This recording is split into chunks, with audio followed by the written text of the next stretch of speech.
so first step for our heating pad, we want to get our supplies and make sure that we have everything ready. Part of those supplies are going to be 6 pieces of coordinating fabric. They could even be the same fabric if you wanted it to look really uniform, but each one of these front pieces is going to be 3.5 by 5.5.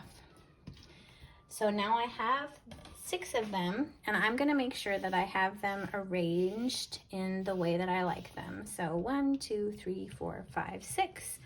And according to my instructions, I'm going to place rectangle 1 and 2 right sides together. Now to keep track of this and make sure I'm sewing them the right way, I'm gonna do each one of these sets the same way, and here's how it's gonna go.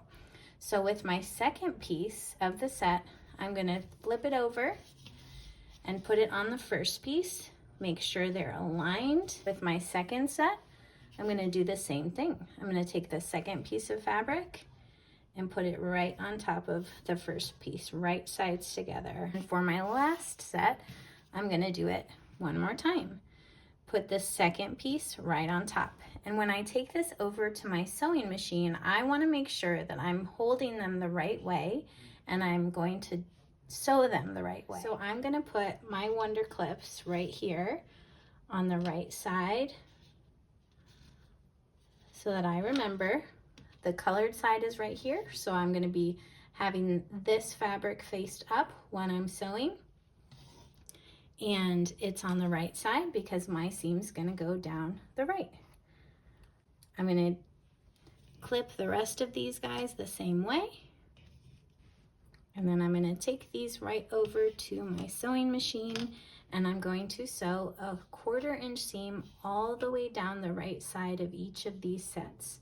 I wanna make sure that I have 100% cotton thread, just like I have 100% cotton fabric. And that makes it easy for me to remember that, oh yeah, I can put this in the microwave without any problems or any worries about what's gonna happen to the fabric or the thread. So let's go sew these pieces. Okay, I have my machine ready, and I am going to go ahead and chain stitch these rectangle pairs together for my heating pad. So in order to do that, I'm gonna do it at a 1/4 inch seam, and at the beginning, I'm going to start my thread forward and back stitch just a little bit to make sure to lock the stitch, and then go all the way down this first set of rectangles, back stitching at the end again just to make sure.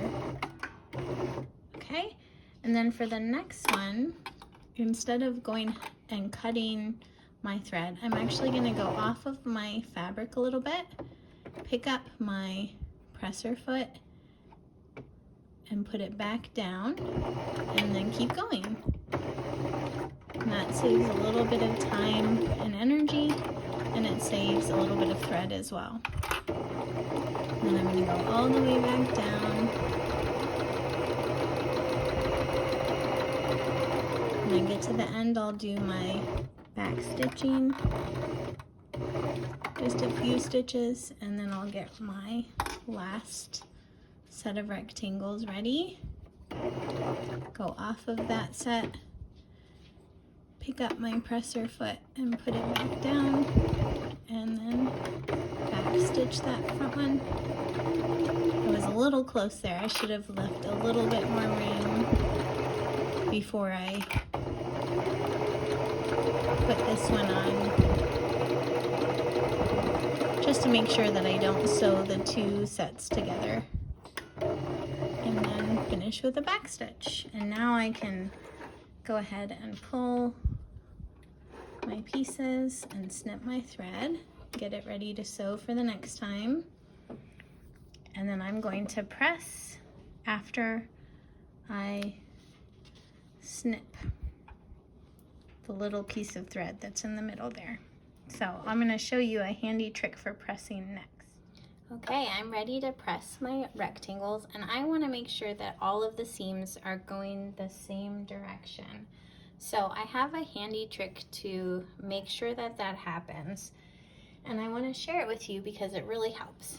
So I'm going to make sure my iron is ready.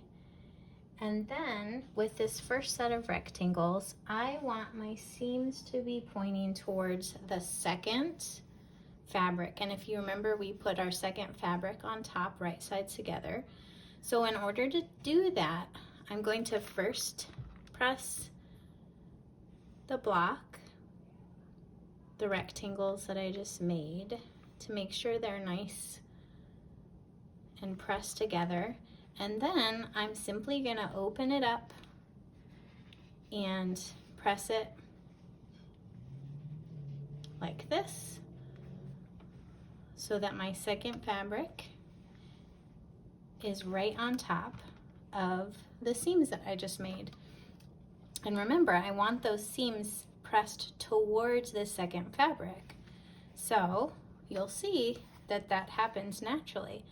Then I'll take my second set of rectangles, I'll press them so that they're nicely locked into place, those stitches, and then I will do the same thing, just gently pressing open the seam. Since I have these so nicely laid out, I'm gonna do the exact same thing, the same technique. I'm gonna put my second set of my rectangles on top of my first set, right sides together. I'm gonna use my Wonder clips to remind me which side I need to sew my 1/4 inch seam, and then I'm gonna take this set over to my sewing machine to do just that. Okay, we've got our 2 rectangle sets to sew together, so I'm gonna place this right on here. Go ahead and go forward and then back stitch a bit, and then go all the way down the edge with the 1/4 inch seam.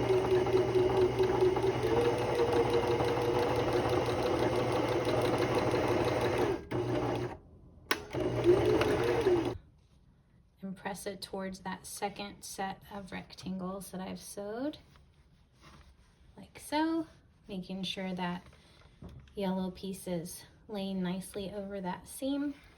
And then for the final step of our front panel, I'm going to take right sides together, right on top of that end, and then get it ready and go sew 1 more 1/4 inch seam. This is the final seam on the front of my panel. So I'm going to go forward, back stitch a bit, and then go all the way down with 1 more 1/4 inch seam.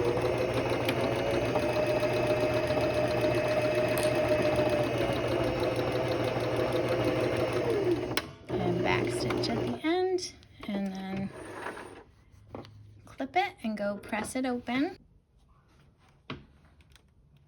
Okay, I've got my panel all sewn together, so I'm going to press this last bit with the seams pointing towards the right hand side of my panel.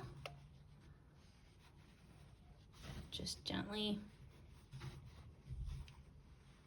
make sure that that seam is laying right under this yellow fabric.